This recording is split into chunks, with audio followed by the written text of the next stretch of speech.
ಶೀತ ಜ್ವರ ಹಾಗೆ ಇಮ್ಯುನಿಟಿ ಪವರ್ ಜಾಸ್ತಿ ಆಗೋದಕ್ಕೋಸ್ಕರ ಒಂದು ಔಷಧಿಯನ್ನು ಹೇಳ್ಕೊಡ್ತೀನಿ.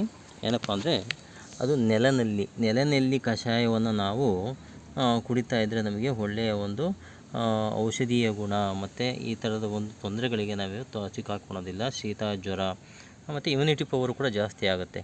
ನೋಡಿ, ನೆಲನೆಲ್ಲಿ ಗಿಡ ಈ ಥರ ಇರುತ್ತೆ. ಹೀಗೆ ನೋಡಿ, ಕೆಳಗಡೆ ಇದು ದಪ್ಪಾಗಿಲ್ಲ ಇನ್ನೂ ಕೂಡ ಆ ಬೀಜಗಳು, ಆ ಕಾಯಿಗಳು ನೋಡಿ ಈ ಥರ ಇರುತ್ತೆ. ಇದನ್ನು ಡೈಲಿ ಬೆಳಗ್ಗೆ ಸಂದರ್ಭದಲ್ಲಿ ಅಥವಾ ಡೈಲಿ ಆಗಲಿಲ್ಲ ಅಂದರೆ ವಾರಕ್ಕೊಂದು 2 ಸಲ ಆದರೂ ಕೂಡ ನಾವು ಈ ಗಿಡದ ಒಂದು ಈ ಚಿಕ್ಕದಾಗೆಲ್ಲ ಕಟ್ ಮಾಡ್ಕೊಂಡ್ಬಿಟ್ಟು ಈ ಕಷಾಯವನ್ನು ಮಾಡಿ ಕುಡಿಯೋದ್ರಿಂದ ನಮಗೆ ಇಮ್ಯುನಿಟಿ ಪವರು ಮತ್ತು ಶೀತ ಜ್ವರ ಬಾಧೆಗಳು ಕಾಡೋದಿಲ್ಲ ಅಂತೇಳ್ಬಿಟ್ಟು ಹೇಳ್ತಾರೆ.